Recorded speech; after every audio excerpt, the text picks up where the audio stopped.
the two most beautiful words in the world of comedy, Richard Pryor. Good evening. Wait for the people to get from the bathroom. People in there pissing on. Wait, the shit done started. Richard Pryor, undisputed champion of the world, greatest of all times. Case closed, period, exclamation point. But this is the fun part for me, when the white people come back after intermission and find out niggas done stole their seats. We were sitting here, weren't we? Yes, we were sitting right there. Well, you ain't sitting here now, motherfucker. It was just amazing to see him live. It's like saying that you saw Coltrane play. What you taking my picture for? You know you ain't got no film in the camera. You just flashing, ain't nothing flashing. Sit your ugly ass down. Most of us saw Richard and thought, he's free-flying. I want to free-fly.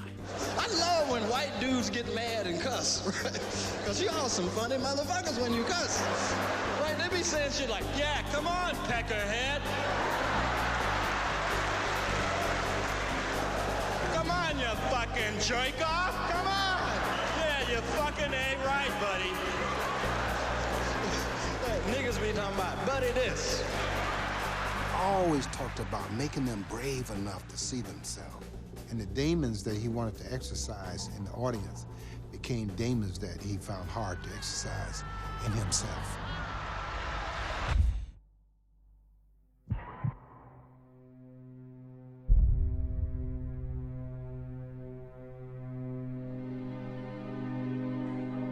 Richard Pryor, the comedian and writer, was badly burned in an accident at his home in California last night. Authorities say Richard Pryor either walked or ran nearly 1.5 miles from his house to this location where an ambulance rescued him. There was an indication that a butane lighter exploded on Mr. Pryor. What can you tell us about that? Right now, I'm not going to say anything as cause or determination until we know for sure. Is there any indication that there might have been some manufacturing of drugs on the premises? I can't say that either at this time. Pryor's attorney talked with reporters and disputed the LAPD theory that Pryor was using freebase cocaine. He had a glass of rum in his hand. He was lighting a cigarette when boom. No cocaine. No cocaine. If anyone is monitoring the intercom, let me inform you that we have the right to check the premises for flammables. And we intend to make entry by force if necessary. We have a verbal search warrant. Fire and police investigators obtained a search warrant and forcibly entered Pryor's home to look for clues this morning. But police said someone had already cleaned up the scene of the fire and they could find no evidence.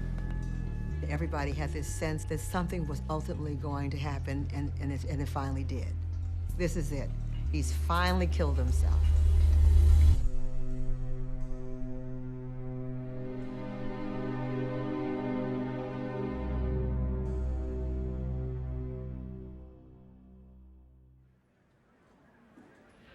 For the first time on television, Richard Pryor.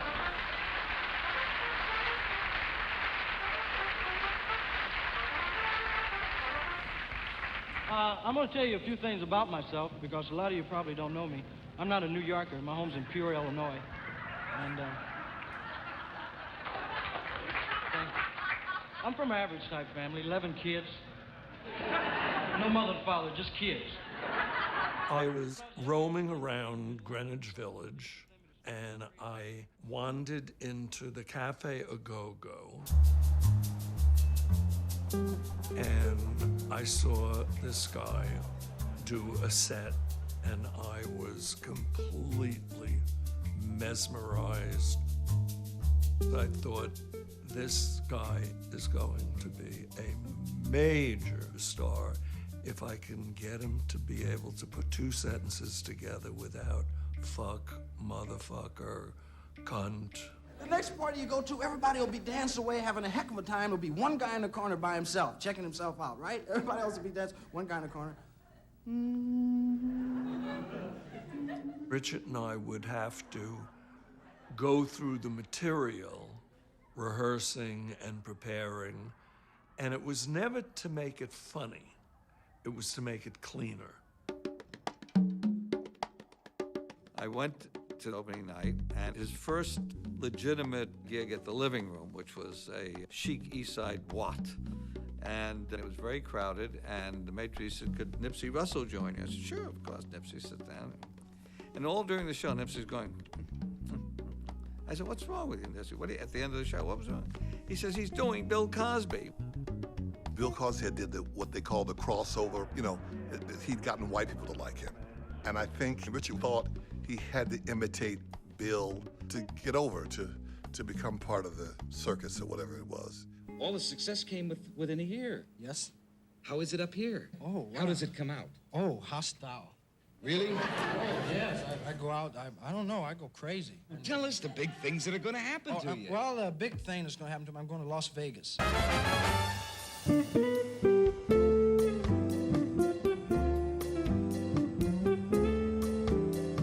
He plays Vegas in 1966. He's a huge success. And that world that he so aspired to join, wanted to impress everybody, wanted to be a big star with his name in lights. And suddenly there's a hollowness to that prize. Richard Pryor. I want to really tell you, it's really wow being here. My home's in Midwest Illinois, Peoria. Yeah. Peoria where? Peoria, Illinois. When he was in Las Vegas performing, he looked out in the audience and saw some white people. Dean Martin was in the audience and he was looking at him. And Richard said, I looked at Dean Martin through his own eyes and saw me looking like a damn fool. It was like an epiphany.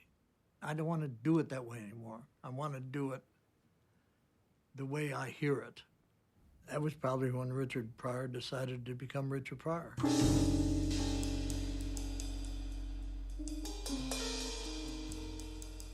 In the middle of the night, I got a call. You better get out here because Richard Pryor has just gone nuts and he is literally hanging from the chandeliers in the lobby.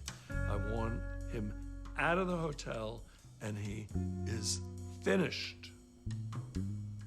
No, nice talking to you, you know.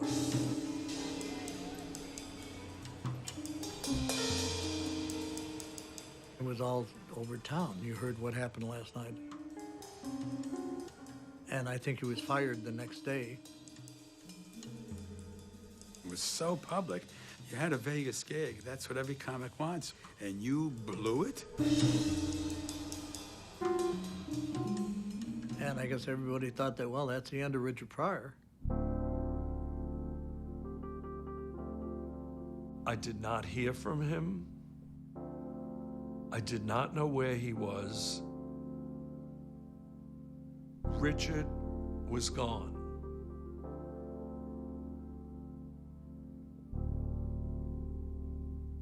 Don't try to find no logic, because a lot of this shit here is logic is omitted.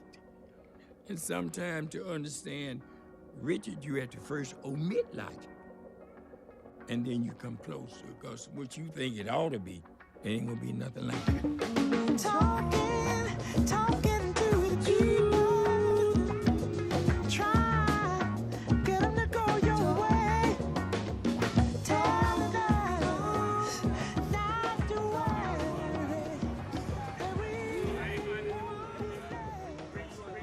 Richard, he says, we're gonna start all over again.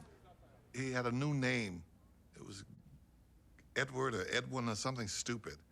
So I'm gonna call myself. He said, I'm gonna come and I'm gonna pretend like I have nothing and see how I get to know these people here, the hippies. I'm gonna be one of them. He gave up everything, man. He gave up his driver's license, he gave his bank account, he gave up any kind of ID. He lived in this horrible little clapboard boarding house. He invited me to go to an after party, and we weren't apart for like 6 years. I am a revolutionary! There was a lot of feverish things going on.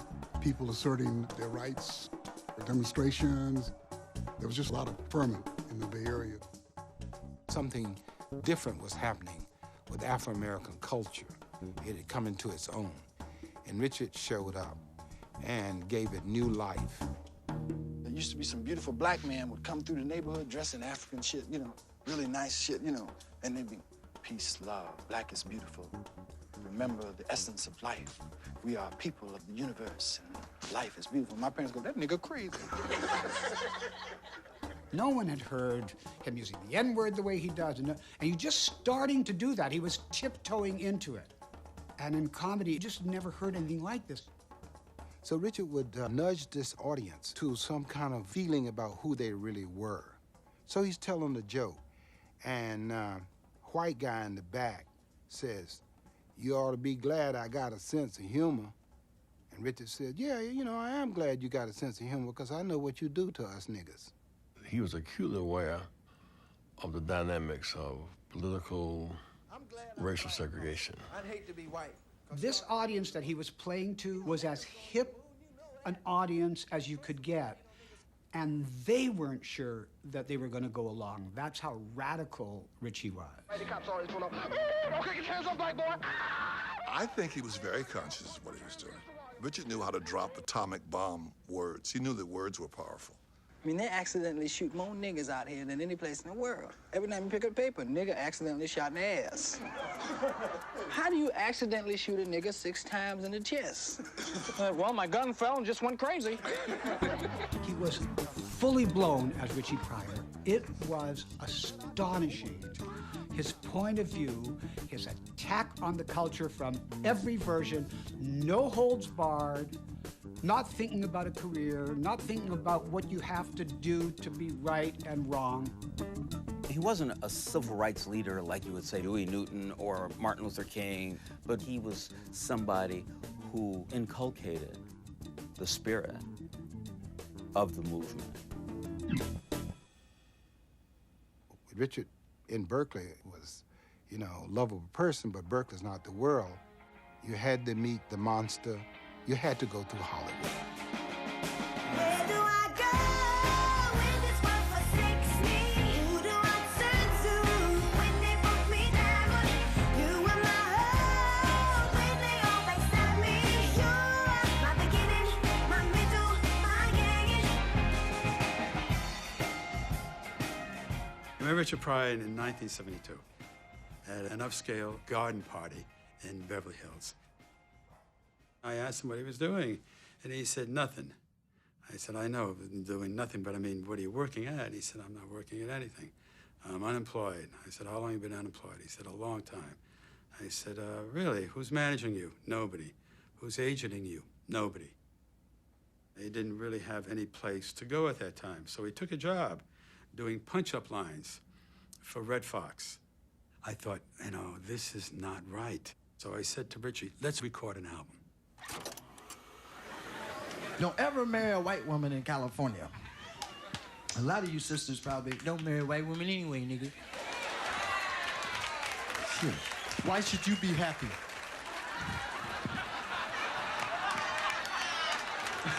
Sisters look at you, though, like you killed your mama when you're out with a white woman. Don't look. You can't laugh that shit off either. She's not with me. Richard said, look, I know that you like it, and I know that I like it. Black people are gonna like this.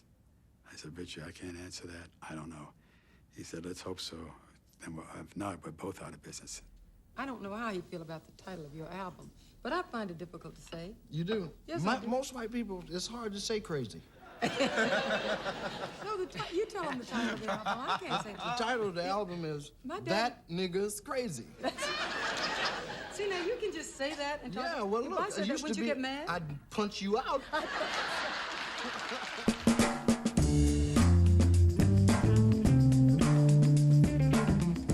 While I was in my college years, we'd get together and play Richard Pryor LPs and have listening parties. My father, when we ate, it was fun. Hey, bitch, where the food? Goddamn, mama, come on, shit.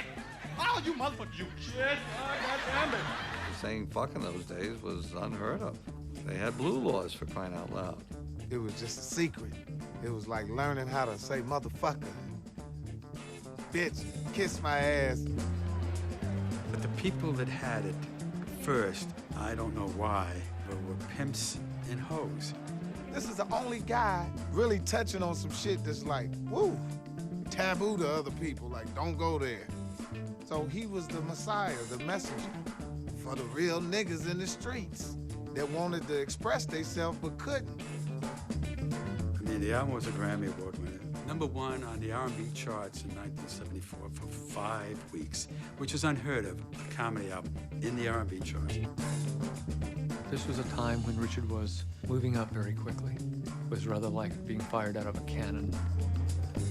We hardly ever went to 2 gigs in sequence, from LA to Washington, back to LA, to New York, back to LA. Now, you use the term nigger, right? Now, does the black community get on you for using that on a show? Now, Sure. how do you answer it? What do you say? I say, nigga, get out my face. People were fascinated with Richard, especially white people. They never heard anybody talk like that. They were fascinated that how could this young black person have this kind of power? That's power.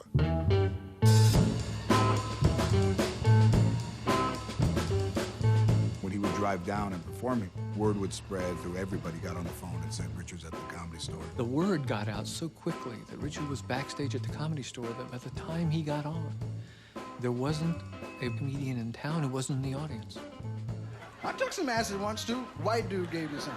At a party, dude said, this is far out. Get the fuck out of my face. About 20 minutes later, I was at the party, you know. I can't breathe! I don't remember how to breathe! I told you it was far out!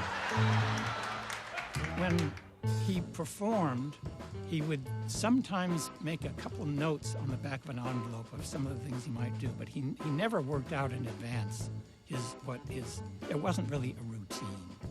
Every night you see something different that you hadn't seen before. He would do a riff here and a riff there, just spontaneously. What kind of shit you handing me? Hey, fuck is it? I don't know what you're handing me to sign. The fuck it say on there? Champagne list? I ain't signing for no goddamn champagne. He was always doing something new. All of a sudden, oh my God, look what he's doing now. He wasn't just telling jokes, he was telling stories. And stories that were so vivid and so funny that you had to stay with him. And you think, okay, that's amazing. I mean, he just had that laser-like wit and brings so much tenderness to it. And do the wino on the street. I'm gonna help you, boy, because I believe you got potential. That's right, you can be somebody, because you're shot, you know what I mean? Try some of that. Don't you drop it, nigga. Say it. You're watching a world that, at least in my case, I would never have known, but for Richard Pryor. And what a colorful world it is that he paints. He'd go out and he'd do 2 minutes, 3 minutes. Sometimes if the wind was right, he'd do 4 or 5 minutes. And eventually there'd be about 40 minutes of material. And when there was 40 minutes of material, he knew then he could get from there to a concert. I discovered masturbating by accident. I'm not lying. I was about 10. I was in the tub. And that's when you used to have to hold your dick with 2 fingers. I mean, I said, hey. I'm on to something here. I bet Dad don't know about this. He understood how to excavate the human soul on stage in front of 600 people without blinking. First time I came, ejaculated, scared the fuck out of me, man. I thought something was wrong, right? I was with this woman and said, look at the fuck you done did. About an hour later, though, I was back to my, can you do it again? Like, if comedy was a woman I'm in love with, well, I know Richard Pryor just fucked the shit out of her. Like, he fucked her in every orifice of her body. Like, is there anywhere that this guy didn't fucking put his prints on it? Richard had become big in the live concert, doing his, brand of risque humor. These large audiences were fascinated with Richard. But he had not crossed into film. Somehow Berry Gordy tracked him down. and wanted him to audition for the role of Piano Man in the film he was about to do of Billie Holiday, which was going to star Diana Ross. Lady Sings the Blues, when Richard auditioned, they let him do improv. You can't let Richard do improv. He'll steal the show. Which he did. The rest is history. Everybody got a room full of girls at home. You just gonna be another one. You wanna be that Billy. You got too much going. Come on, you don't need this guy to push his shit. I mean, he was huge in Lady Sing the Blues. That sealed it for him in terms of his performance and having the audience crave to see more of him. Me, man. We coming, me. That part got bigger and bigger and bigger. By the time they finished cutting that movie, Richard was co-star in that movie.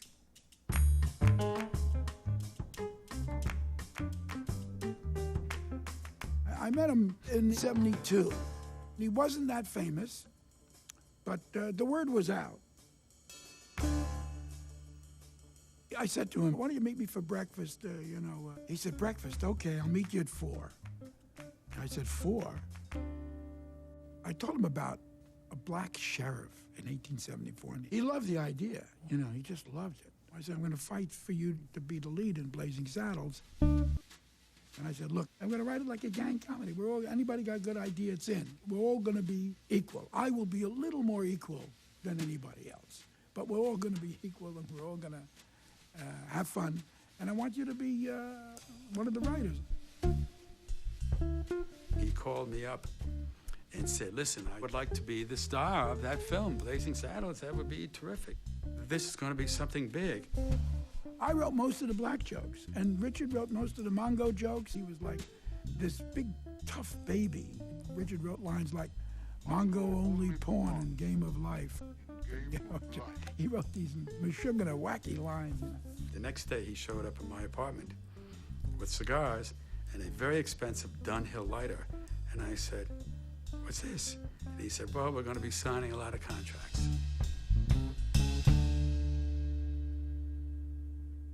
Somebody higher up at Warner Brothers had heard that Richard was doing drugs or Richard was unreliable and I was fighting, and they said, we appreciate his contribution as a writer. We know how funny he is. It's the starring role. We won't star him in the picture. It got to the fucking board of Warner Brothers where he lost on some vote, and that was it, He wished that he got the starring role. That was a disappointment, major disappointment. Just put him over the edge when they said that. And he became high, so high and out of control, and so he decided to shoot up the house. We had a huge saltwater fish tank. It was like 150 gallons. I mean, it was huge. And of course, killed all the fish and buckled the floor and shot the Charlie Parker painting that was hanging above the fireplace, a huge Charlie Parker painting. He shot him in the heart.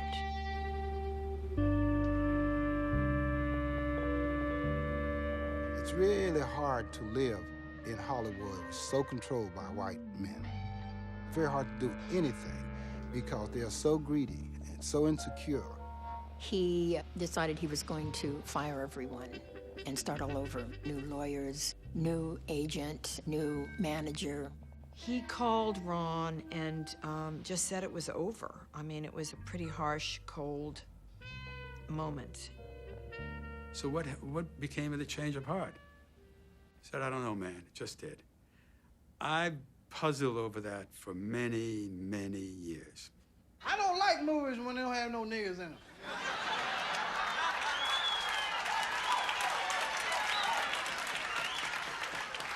I went to see Logan's Run, right?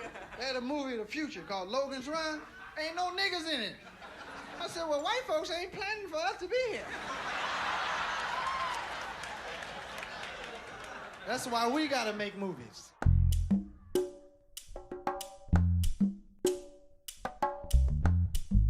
David was a very powerful black manager based out of Atlanta. Very militant, very pro-black, very, very smart. Gift for making huge deals and huge money. And Hollywood loved David. David Franklin was a pudgy, brilliant black man who stuttered. And Richard loved that. He said, man, because the guy got stutters, he can get sympathy. So David went on to manage Richard, be his agent, and act as his lawyer. Other than Richard's pure talent, David was absolutely responsible for Richard becoming really big in film. We did 9 or 10 pictures together. The first of them, the Bingo Long Traveling All-Stars and Motor Kings, about the Negro National Leagues. Like batting averages. See, you take the number of times a man been at bat, and you divide that by the number of times a man got a hit. Like me, I've been at bat 100 times. I got 25 hits. That's simple, right? 25 going to 104 times. Gives me a batting average of 4. That's wrong. That ain't no way to do that. The second film was Car Wash. I wasn't going to make that movie without Richard. Believe in the Lord. Right. And most of all, believe in that federal green. Remember the day that David came back from a meeting with Richard driving a brand new Rolls Royce. He must have been doing something that was making Richard pretty happy for Richard to give him a brand new Rolls Royce as a gift. Right at that moment, the notion that he could hold the lead in a picture was a totally unproven notion. Now, here, take this radio. When you step out of here, you gotta step out of here like king shit, right? You bad. Put that radio to your ear. That's gonna help cover your face, right? And just move with the rhythm of the music. Move your body with the rhythm of the music. That's all you gotta remember, okay? Let me see you try it. Step to the music. Step to the music. Yeah. Step to the music. Stop. How come you whitey's got such a tight ass, man? Now do it. Can't you feel it? The tempo's right here.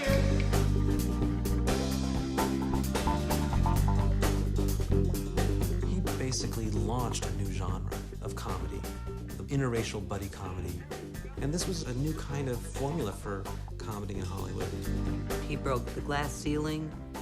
He made earning a certain amount of money for black people that was not possible at that time possible. One of the films that I did with him, called Which Way Is Up, I designed the film around his stand-up routine. Come on, Bob, get your old ass out of here. Richard played himself, he played his father. Yeah, fuck you. I heard that. Fuck you too, boy. And he played a bootleg preacher. Now what kind of low-life dog, scoundrel, snake in the... And I think it's the first black film that ever did multiple characters. And Richard would come and say, hey, Cecil, why don't you watch this? And I come upstairs, and he said, look. And I look out the window, and by the swimming pool would be sitting famous white people, famous producers, dying to be allowed to come up the stairs, up to the place where we were. You ever go home? Yes, I do. I go. I'm not allowed in Peoria no more. I didn't know that. No, when you make some money, niggas don't want you in town.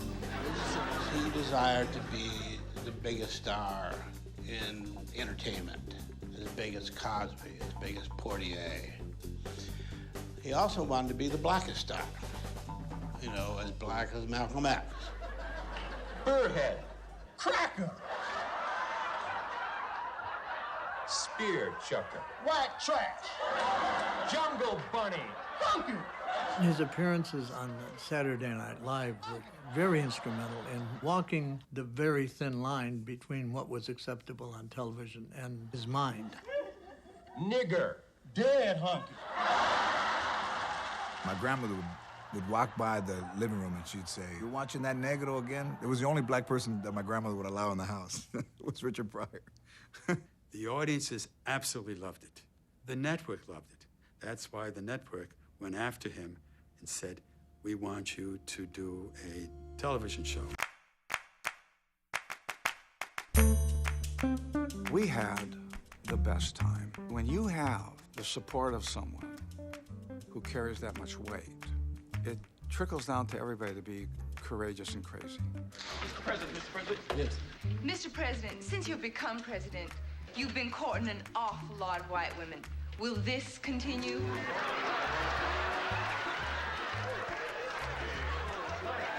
As long as I can keep it up.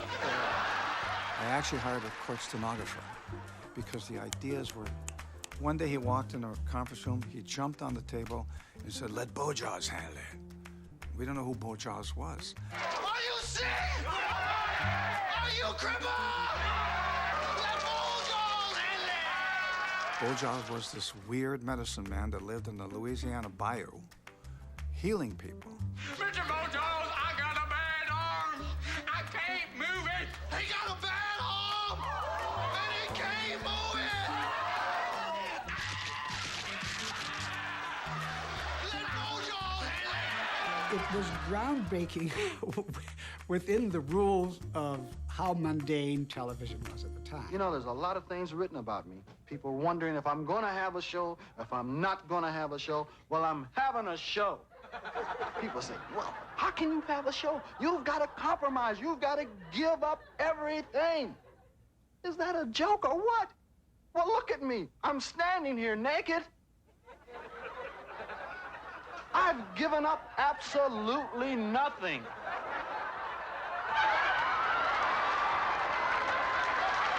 So enjoy the show. It was pretty crazy. It was wonderful. And he was always pushing the envelope. And that's when I went, wow. And that was the best thing. To start off the season, it was like, wow. He was always between two worlds. He was between that acceptable, sort of mainstream white world and, of course, a much stronger, harder, knowing street place. But the networks were so leery of him, you know, so scared of him. The show was supposed to air that night. NBC censored the opening. They called Richard at home. So you're not going to add out the naked opening. It caused a shitstorm. He quit. First thing you start off going, this is my attempt to make a statement. They don't air that, then that really sets the rules that, okay, you're not going to let me do what I'm going to do.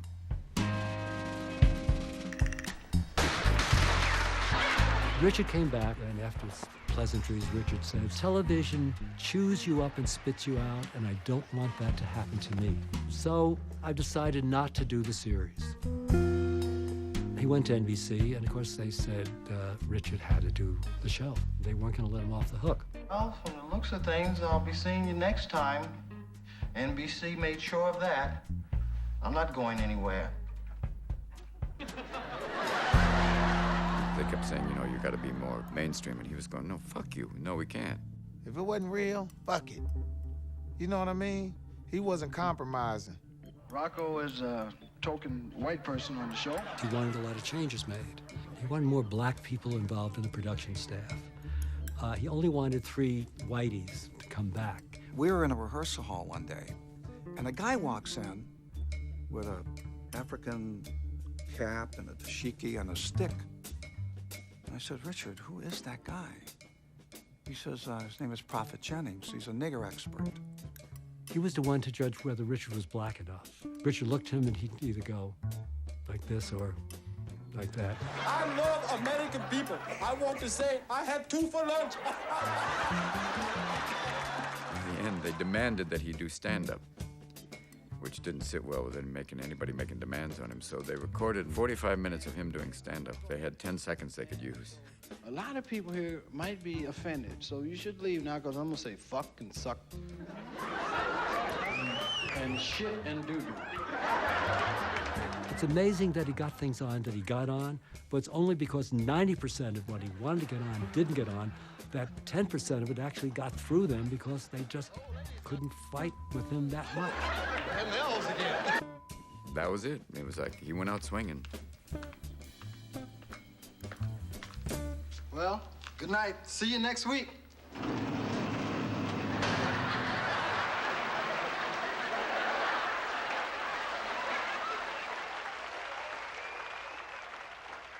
And we're delighted to have with us 2 of the very best friends I have who dropped by, Miss Pam Grier and Mr. Richard Pryor.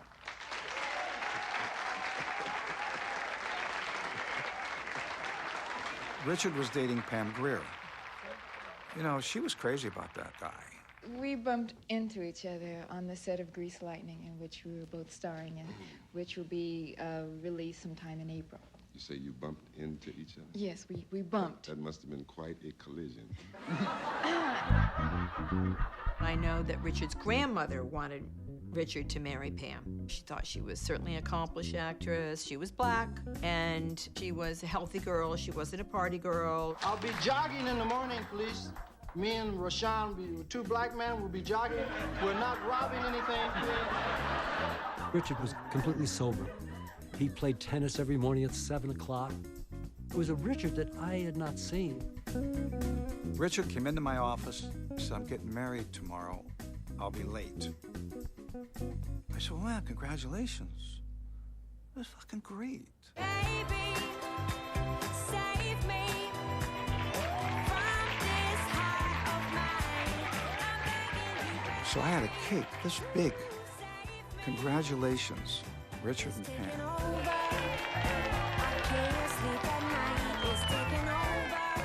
My phone rings. And Pam says, you tell that son of a bitch I'm coming down, I'm gonna kill him. Richard Pryor had married a girl that he got pregnant. And he walks in and they start moving the cake out. He looks at the cake and realizes that has Pam on there and there's Richard with this other woman. There was a prop cart and it had plastic flowers on it. So I shoved it in the middle of the cake to blur out Pam and Richard. A lot of people were surprised that Richard married Deborah because it did come out of nowhere. There were many women in Richard's life. I recognize that he told me this, that they wouldn't be around that long. This is about the time I've been married, and it's really exciting because I really am trying. I really am trying. I'm telling you, I'm fucking trying, okay? But it's hard to wake up and see the same person all the fucking time. Richard had, I done forgot now, 8, 9, 12 wives, I don't know. But I know that all of them was what they was to him when they was. Was, once was. Richard had a pimp's mentality. He pretends like he's controllable. It's like a spider. You know, that's to lure you in till you get caught in the web. Richard had a compulsion to be married because he didn't want to be alone. But once he would marry, the magic would be off. It would be gone because he won. If he wanted you, you had that power. And usually that would just about last until he got you, and then it'd be time to go after another woman. And that was the game with Richard. Then the whole fun of the game was, how do I get this bitch out of my house?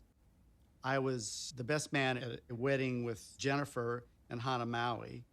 And the next morning after the wedding, I was in my room, and about 7 o'clock in the morning, there's a knock on the door. And I go and open the door, and there's Richard Pryor. I said, Richard, what are you doing here at 7 in the morning? And he says, I want a divorce. Though I'd like to die like my father died, right? My father died fucking. He did. My father was 57 when he died, right? The woman was 18. But my father came and went at the same time.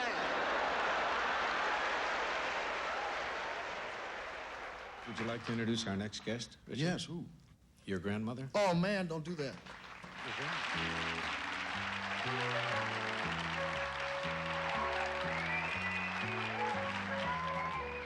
See, Brian, I'm told that you run a pool hall. Yes, I do.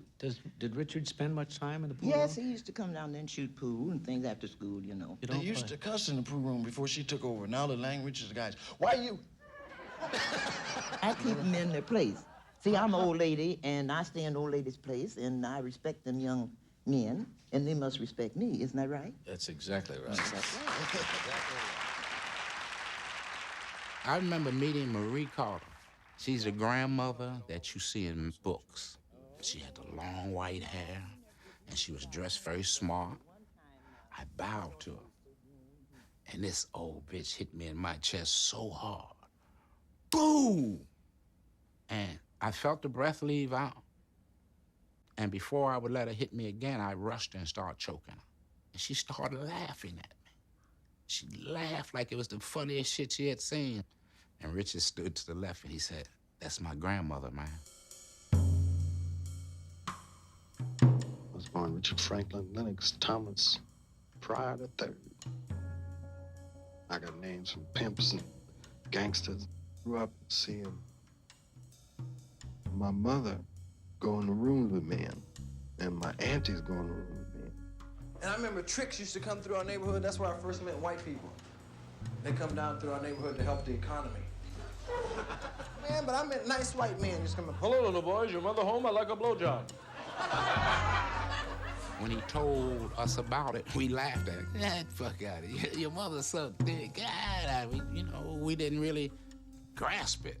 And when you realize it really happened, it wasn't jokes. It makes us, it's like if you didn't have that experience, go, what is that like? How do you maintain love? His uncle and his daddy was pimps. I'm talking about not no play pimps, real pimps. Them guys would pimp a Barbie doll. Bitch, go out and get the money. The grandmother was the madam-in-chief of the whole operation. Basically, keep the girls in line, keep the Johns in line. That's when I realized who she was in terms of this is the whole house. She runs everything. You know, she lived on the south side in Peoria, and she could sleep with the door unlocked. People knew, you're not coming up in this house. You know, if you do come up in the house, you know what's gonna happen. The grandmother was the matriarch of the family upon whom everybody else's survival depended. She was Richard's nurturer, the punisher, the disciplinarian, everything rolled into one. My grandmother wake my ass up, you know. Get your ass out. Put your hand up. Don't you run from me. Don't you run from me. You were 15 years old when your first child was born? Yeah. Yeah. How could you, I mean... It was fun. And then after she was born? I didn't know my father was making love to her, too. And I was standing in the dining room, I was crying. My mother said, what's wrong with the boy, Bucky? I said, ain't nothing wrong with him, got some girl pregnant. I think when you grow up around a bordello, you see people at their very core in a way. You know, it's like there's no facade, there's no masks on. I don't know what it was that made me that way. They could laugh at anything. Nothing was too sad. Some humor could not be found in it. His sensitivity made him so brilliant as a comedian, but some things were so painful that he wanted to be somewhere else. I think if you are a sensitive type, that that you self-medicate.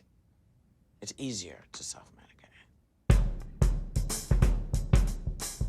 I snorted cocaine for about 15 years. I must have snorted up Peru. You do a line, drink some cabasse. That's lunch. You know, have some lunch, let's get high, go back to work. Watching Dad doing drugs, you know, snorting some lines or smoking, you know, those are things that you didn't really question. Listen, I was doing so much, I embarrassed cocaine dealers. They would say, Richard, man, goddamn. Well, how much you want? A kilo. Just for the weekend. A lot of people came to the house to play cards, hang out. For the drugs, of course, because he bought the coke by the key. Lowlifes, drug dealers, card people, hookers. I don't like cocaine. I love it. And that's why I have to stay away from it. And I enjoyed it for a long time. And then you want to change your whole life. And you swear you'll never, tomorrow I won't never do this again. Success doesn't change you. It only magnifies who you've been all your life. And success magnified the kid from Peoria with Richard. But now he had endless money, endless fame. When he would betray himself, which he did with some frequency, he thought that that betrayal belonged to everyone else. If he was in a particularly good mood and he was being nice to everybody and he could charm anyone on the set, and then he would go home that night and stew and say, you know, what kind of Tom am I? I'm everybody's black pal. And the next day he would be mean. Richard was about 13 different personalities. 9 of them you could deal with, but them other 4 could be a motherfucker now. Richard was very intense about his personal pride, and he didn't care where it took him. There was a huge benefit for gay pride at the Hollywood Bowl. A lot of performers were at the Hollywood Bowl to lend their support, Richard being one of them. Richie came on, and the audience was waiting for him. Great applause, and he said, you know, I've sucked some cock myself. That was the first thing that he said. I thought, uh-oh, here we go. But the audience, of course, cheered. And then he went on to just really go a little nuts. We got human rights. This is for human rights. I thought this would be some human beings here. Yeah, kiss my ass. Fuck you. And I just wanted to see where you was really at. And I wanted to test you to your motherfucking soul. They went into shock because it was the truth. And the truth defends itself. And it was quiet. It was quiet. You could hear a rat pissing on cotton in Georgia. I mean, it was real quiet. And when the niggas was burning down what you motherfuckers was doing what you want to do on Hollywood Boulevard, didn't give a shit about it. And kiss my happy, rich, black ass. You all can just kiss my rich black ass. and walked off. Center stage. Hello, everybody. I'm terribly embarrassed, and I don't know what to say about what just happened. But I do think... May I please finish talking? They stood up, booing, hissing, throwing some chairs. It was the scariest event that I've ever been at. Everyone in show business was there. But I thought, we're never going to hear from him again. I got a call from David Franklin, and he said, Cecil, because he stuttered. He said, Richard fucked up last night. So I drove over to Richard's house. Nobody was in the house. I went out, and he was sitting by the swimming pool. He was smoking a cigarette, and he had a scotch and an orange juice and vodka, which he drank. And I said, man, what happened? He said, man, fuck it, man. He said, I just told him to kiss my ass. I said, man, but why? He said, if that's the way they want me, I don't have a career any damn way. It wasn't Hollywood that beat him in any way. He defeated himself with what his bad habits were. Pryor went to court because of an incident at his home on New Year's Day. He's been charged with 2 counts of assault with a deadly weapon and 1 count of felony malicious mischief. I don't want to never see no more police in my life. At my house. Taking my ass to jail. For killing my car. I shot the motor fell off the motherfucker, right? The motor say, fuck it. Then the police came. I went into the house. Because they got magnums too. And they don't kill cars. They kill niggas. You know, Richard Pryor was always in the news. Richard Pryor shoots his car. Richard Pryor has a heart attack. He ran into these tragedies one after another. But you also knew that 3 months will go by, or 6 months will go by, a year will go by, and then he was gonna bring this experience back to you. Anyone here ever had a heart attack? Them motherfuckers hype. I'm not bullshit, man. I was walking in the front yard. I was just walking along and something said, don't breathe. I said, huh? So you heard me, motherfucker. I said, don't breathe. Okay, I won't breathe. Then shut the fuck up then. Okay. I said, don't kill me. Get on one knee and prove it. I'm not gonna do it. Don't kill me. Think about dying now, ain't you? Yeah, I'm thinking about dying. You didn't think about it when you was eating all that pork.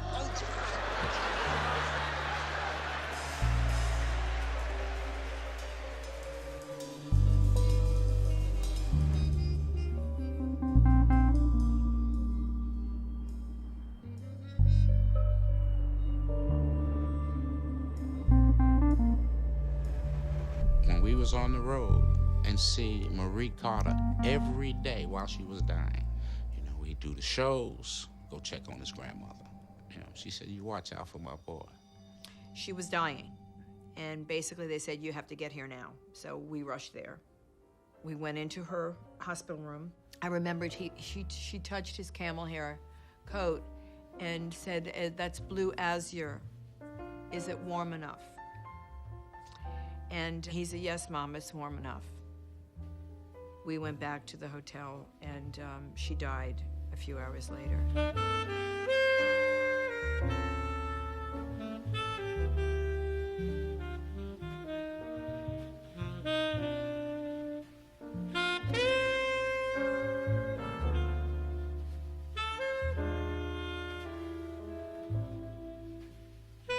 My grandmother Marina used to say, "They can kill you, but they can't eat you." I love you, grandmother, wherever you are. She was his conduit to reality, to the world, to everything that tethered him to Earth. And I really think that that's when he started to come apart.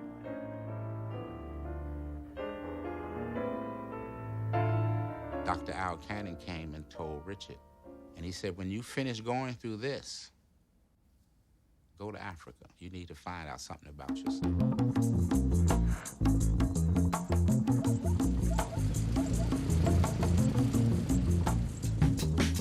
Stand up!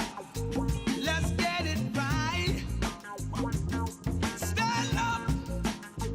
Let's keep it tight. I went home to the motherland. I was gonna find my roots, right? 700 million black people. Not one of them motherfuckers knew me. I looked in every phone book in Africa. I didn't find one goddamn Pryor. What he saw was black people who were walking around. Everybody was professional. Everybody had their own lives and purpose. And he felt really at home on that land. I was sitting in the hotel, and a voice said to me, said, look around. I said, do you see any niggas? I said, no. You know why? Because there aren't any. And it made me say, oh my God, I've been wrong. I mean, I said, I ain't gonna never call another black man a nigga. He really had this epiphany that he was never gonna use the word again. When he came back, he said, I'm not gonna use that no more. And he stuck with it. When he went to Africa, the word had no meaning. But on the streets of Detroit, there might be something else. He tell the same joke, just take nigga out. Oh, he's not funny no more. So the punchline was nigga for y'all. And that bothered him that, you know, some people just wouldn't elevate. He was at such a point of a growth spurt, and he didn't want the job. You know, I'm a fucking artist. I do what I do, leave me the fuck alone. And shortly thereafter, Freebase was introduced. At the time, everybody was doing cocaine. We were snorting cocaine. A lot changed when everybody switched from snorting cocaine to freebasing cocaine. Somehow everybody knew that this was a really bad thing. It turned dark. And he found Freebase. And after 2 weeks of watching him really get addicted to this stuff, I moved out because it was clear the drug had moved in and it had become his lover, his everything. And I didn't exist anymore. Richard wasn't an addict. He was a flat-out, full-blown junkie.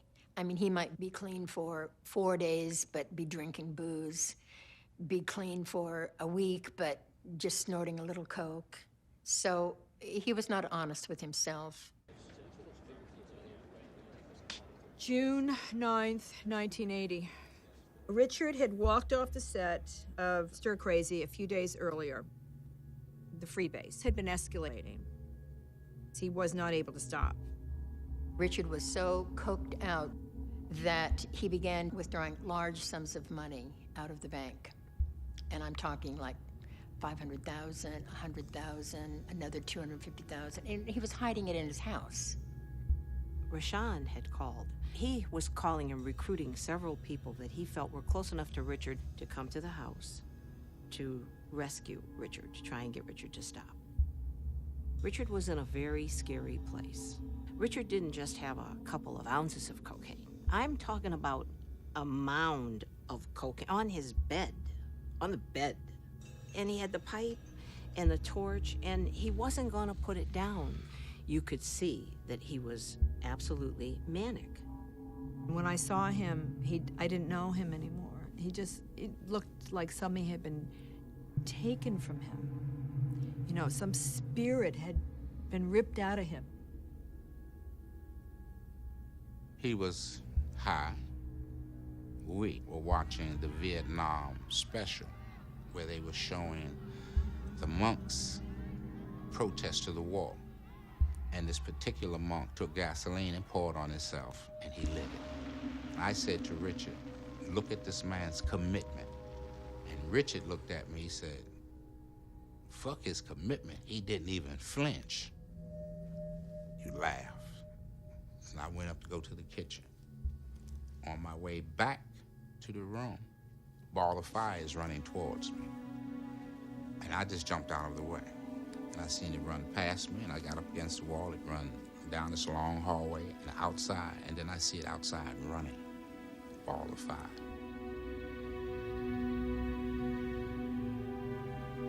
In Rich's room before I leave, there was a fifth of 151 rum. 3/4 of the bottle was gone. I got a call saying that Richard was in an ambulance on the way to the Grossman Burn Center. I called Dr. Grossman, who I knew. I said, this guy is my friend. Make sure he lives.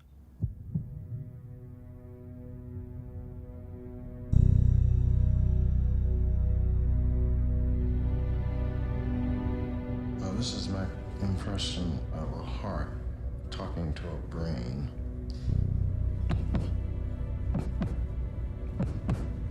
Brain.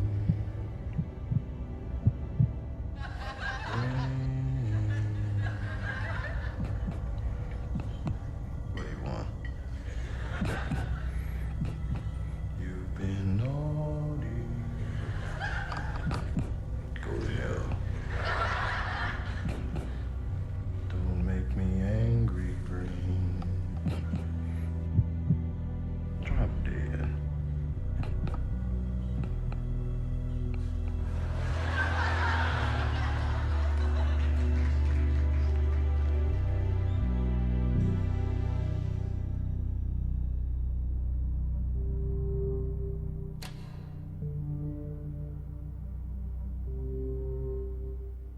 The police had just brought in a burn victim who'd been running down the street.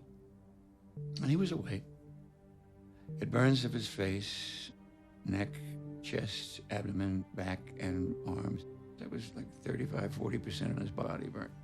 Dr. Grossman told me that based on the severe extent of those burns, there was almost no chance he would live.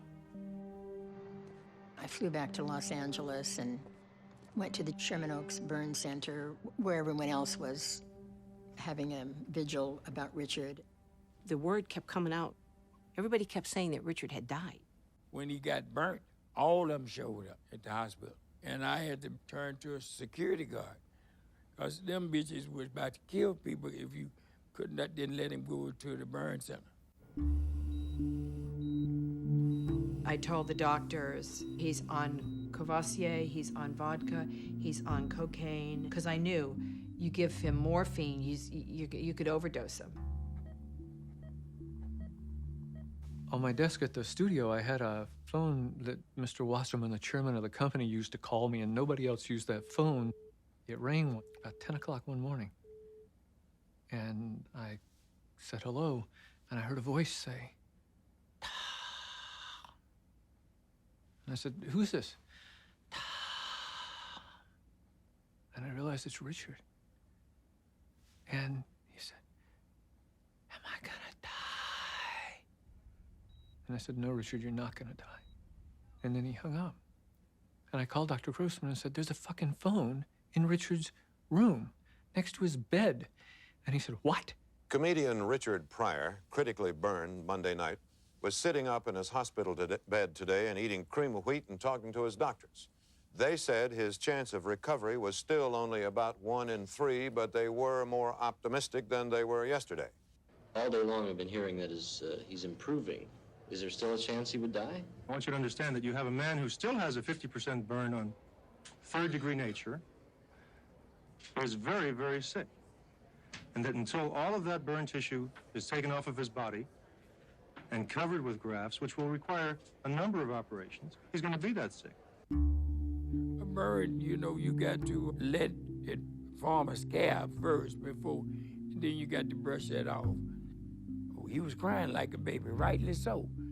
And when that guy hit that brush and did all this here, I could see not the pain at that time, but the pain in his life that come back. Because he started talking. Mama, I didn't mean to do it. Mama, I didn't want to do it. Everybody had said it was free base, it was an accident. He said, no, I did it on purpose. I poured the rum on myself and lit myself up on fire. Now, keep in mind, he was high. So whether it was an unconscious suicide attempt or a conscious suicide attempt, who knows? But he definitely deliberately set himself on fire. I just think he was in a pain at that moment. And like this monk, committed. But to what? He don't know. You know, junkies are just dumb. They do dumb shit. They set themselves on fire. But then I'm sure he went, what's that smell? Hey, I think that's me. And that's what he basically says he did. It's almost like jumping off a building. And then you lived. And you fucked up, but you lived. I tried to commit suicide.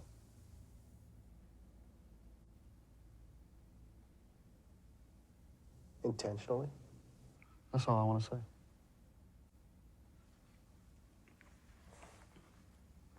Next question. It didn't work. Yes, it did. You killed the old Richard Pryor? Yeah, that person's dead. It's a horrible man.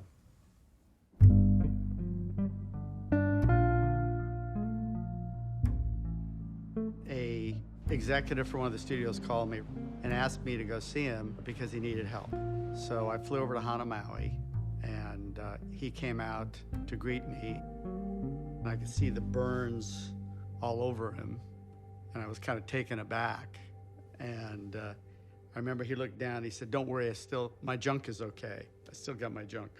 I said, okay, and I shook his hand, and we started talking, and I learned that he was dead broke, owed money to the IRS, and he thought his career was over. What we discovered was there were a lot of inconsistencies, financial inconsistencies. Richard suspected that David Franklin and his lawyers were cheating him. People came in and they uncovered a lot of these business dealings that were crooked. Richard sued David Franklin and got $1 million back, but the most important thing to Richard was getting David to apologize to him. That was more important to Richard than the $1 million. I had to figure out where he was financially, and he owed a lot of money to a lot of people. And I came up with an idea for him to do a concert movie. He was really needing to heal. And the lawyers said to him, you got to get back on that horse now. It's your time. If you don't do it now, you're never going to do it. They're going to forget you. They're going to forget you. The worst thing Richard could have done was come back. He wanted to go back to work. You got to understand something. You don't make Richard Pryor do anything. Richard Pryor has to want to do whatever he's doing. I'm gonna see Richard Pryor! Yeah. Tell him he better be funny. Tell Richard he better be funny. The who's who of Hollywood they filled the theater up at the Palladium. Then Richard got on stage, and it was the worst show I'd ever seen him do. Where was I? I was here. What's the date? Woke up, this camera's looking at me. I thank you, brother. I needed to hear that. He started doing his act backwards, and he got confused. It was rough, and you just knew it wasn't gonna be okay.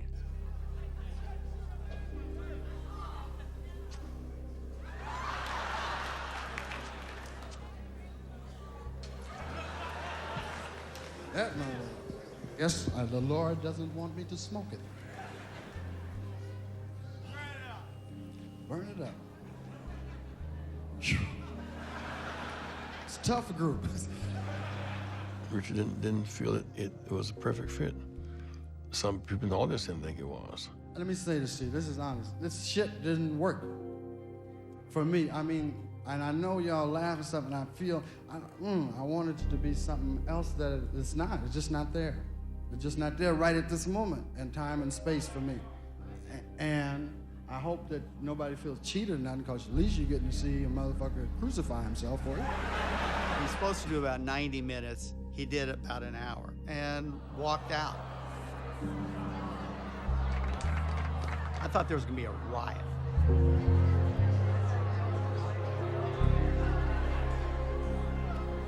He disappeared. Of course I was concerned, but I also know Richard. And I knew how resilient he was. And I knew that he'd come back. The next day, same show, same place. He was so upset when he told all the people that I'm going to do it all over for you again because I messed the first one up. He was going back on stage again. Will it be accepted or rejected? Embraced or pushed aside? Another something within him that said, go forward. The show was flawless. All my friends know this to be true, because everybody knows me. Like, usually, before I go to bed, I have milk and cookies.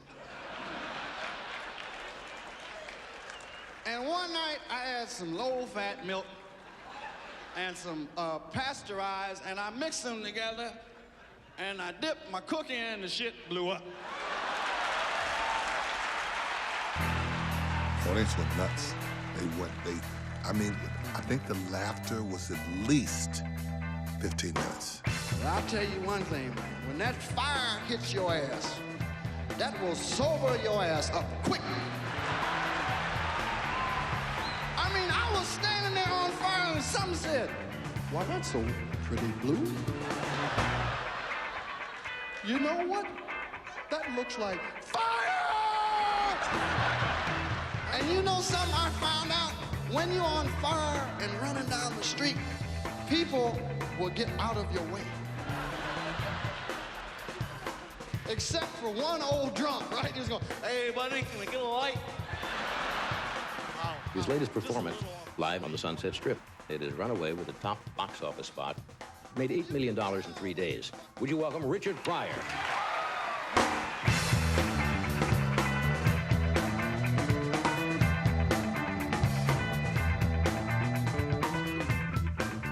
Pryor's firm, headed by longtime friend Jim Brown, entered into a $40 million 5-year deal with Columbia Pictures. Richard wanted very badly to elevate the status of African Americans. Indigo was going to be the first time that a black person had a $40 million deal with a major studio. And so we were going to do films, we were going to, do this, we were going to do that, we were going to change the industry. This was going to be it. The phone rang, and he said, Rocco, it's Richard. What are you doing? I said, I'm about to go to the bathroom. He said, well, after you take a shit, come over to Columbia. Richard Pryor is getting ready to prepare for his role in JoJo Dancer. It's a movie written by himself, based loosely upon incidents from his own life. He was an actor and a producer and a director, so Richard became a role model. He hired Jim Brown to run the company for him. I think he made a decision to have somebody tough, but not somebody who really knew the film business side of it. I brought him the Prince movie, Purple Rain, and he said, great. And then Jim Brown didn't want to do the movie because there wasn't an all-black crew. They kind of let a lot of mistakes happened. I think that was part of the reason why that company didn't take off. It was a huge disappointment for Black filmmakers. He really wanted to be who he was. He wanted to be an artist. And it was too much pressure.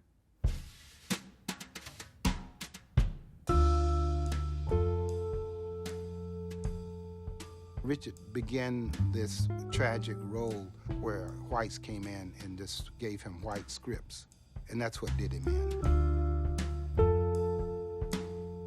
I think he appeared in a movie where he was this kid's toy. His career, as far as we were concerned, went downhill. I'm doing a film called Moving for Warner Brothers. What's it about? About 2 hours too long. Eddie wrote, produced, was directing Harlem Nights, but Richard thought he should have first credit, not Eddie. And Eddie was a much bigger star at that time than Richard. It was finished then. The whole thing had been untethered so long and it never got back.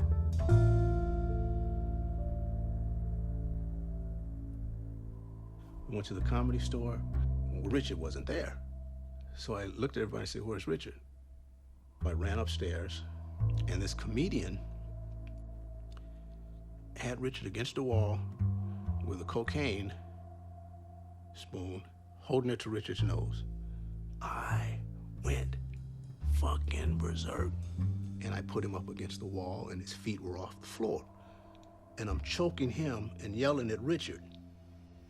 The fuck is wrong with you? I went to see him, and he was back on drugs, and I could see he was high. And I said, "Richard, this doesn't work for me. I'm not gonna stand by like everybody did with John Belushi, let you do drugs." So I said, "You and I are done unless you go into rehab." And then he sent me a letter firing me and accusing me of this and this and saying I hadn't done this and I hadn't done that, all of which was a bunch of nonsense. And he was going back to a dark place that he couldn't, I didn't think would come back from. He kind of tried drying out for a while, and he said he was too afraid to go on stage. He was too vulnerable. He was really raw. It looked like, unlike the fire, this time he gave up. And you just watched him begin to deteriorate in front of you. I felt really bad that he was going down to where I basically tried to help take him out of. I mean, I wanted him to have a good life. I felt bad for him, not for me. I think it was very self-destructive on Richard's part. I think that was a real meaningful relationship. A relationship of substance, I should say, that had real connection and real affection. And somebody really was watching out for him. There weren't a lot of those people. And sometimes your best isn't good enough. And you can't save them from themselves.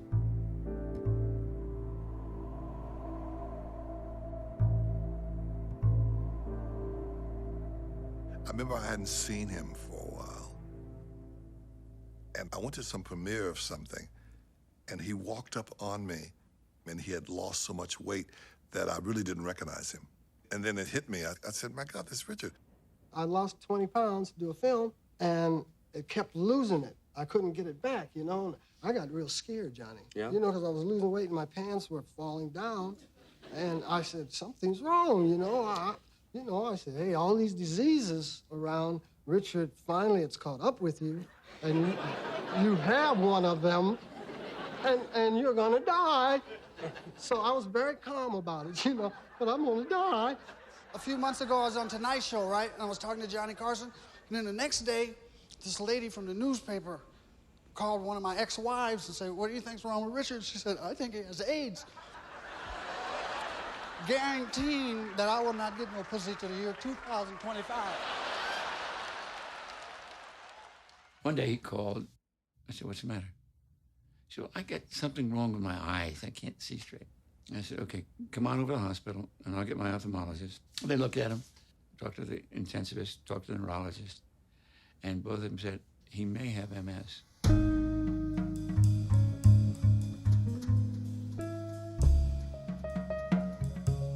When we was doing Harlem Nights, I remember saying to Richie, he was getting ready to go do a scene, he had a big light in his hand. And I said to him, this is a period piece, man. You know, they didn't have Bics back then. He said he'd keep a light in his hand to disguise his fist balling up and what was going on with him. I mean, and that's when he let me know he had the MS.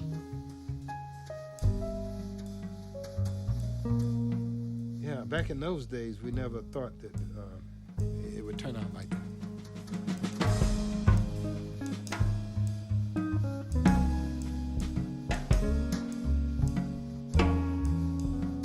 People that have it know what I mean. The shit fuck with your nervous system. When the doctor tell you got it, and then you go, oh, I got it? What is it? I never heard a doctor say, before. It's a blessing, though. When you can't walk and then you have to depend on others to help you, you have to learn to trust them, which is very hard for me. Very hard.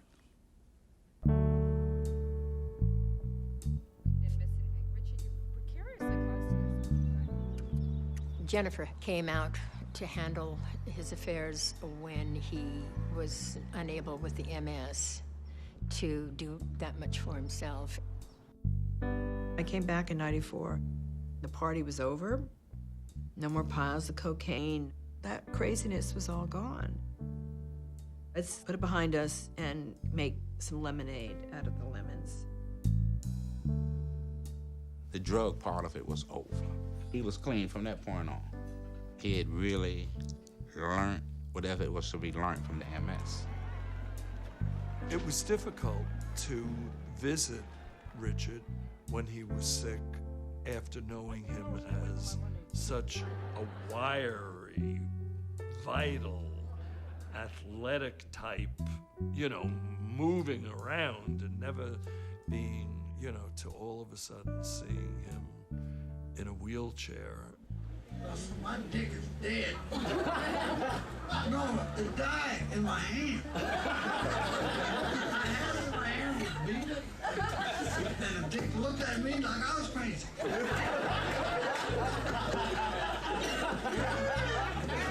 What the fuck's wrong with you? I said, not me, it's you, motherfucker. Even when he got sick, I mean, you know, him wanting to be on stage in his declining years was, to me, so heroic. Warren Beatty's limousine would show up. Whew, almost make me cry thinking about it. And he would be sitting there looking out at Richard, and there was, he'd be crying because he knew what a great genius Richard was.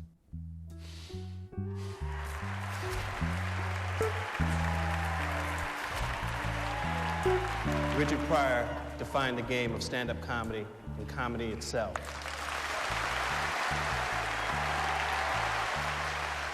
And if you haven't stole from Richard, then you're probably not that funny. And I wanted to tell him that I wanted to be just like him, except for the drug habit and the failed marriages and the temper and the guns. As much as people felt bad for him, that man probably had some nights and some days. I mean, it'd take a lifetime to top that motherfucker's week. The last time I saw him when he was wheelchair-bound and unable to speak, Jennifer took me to see him. He couldn't talk. All I could do is, you know, say, give him a kiss and tell him I still loved you, Richard. Richard Pryor died this afternoon of a heart attack at his home in California. He was 65.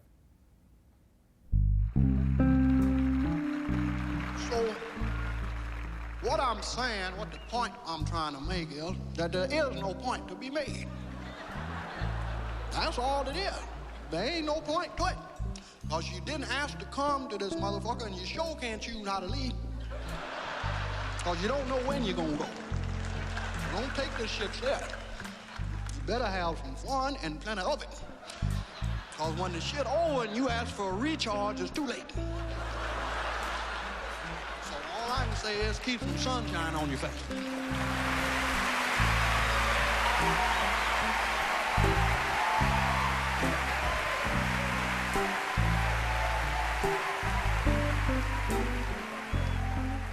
Even till the end, Richard never did know how good he was. Most people did not understand that. I never heard him say, I knocked him off this ass tonight. He always said, I'll get him tomorrow. As the song says, we get back up again because of boundless mercy. And that you are a champion, Rich. You are a champion. And the ground is no place for a champion. So we rise, get up, go back and do your work. They've always ready for Richard. He was always there for them. Richard belongs to us. What do you want to be remembered for?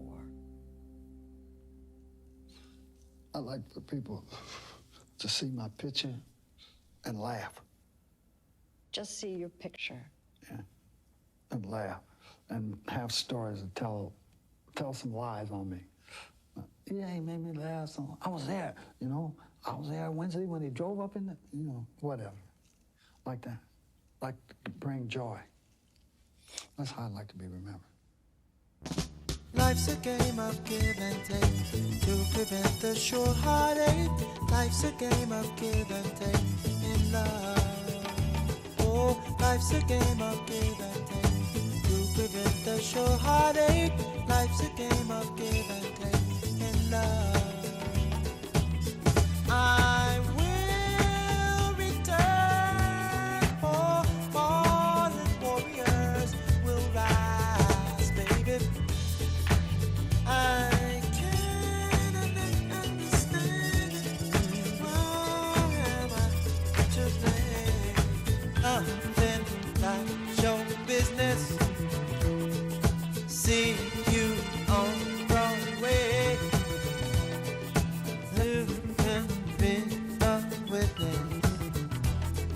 See me on my way. Oh, tell me what it is made you want to change your mind. Did you say it's your fortune you want to find? Very special. Oh, life's a game of give and take. Very special. Show heartache. Life's a game of give and take in love. Oh, life's a game of give and take. Very special. Show heartache. Yesterday you said you still love me, still stringing my poor heart along, baby. But since I've been without you, I can see all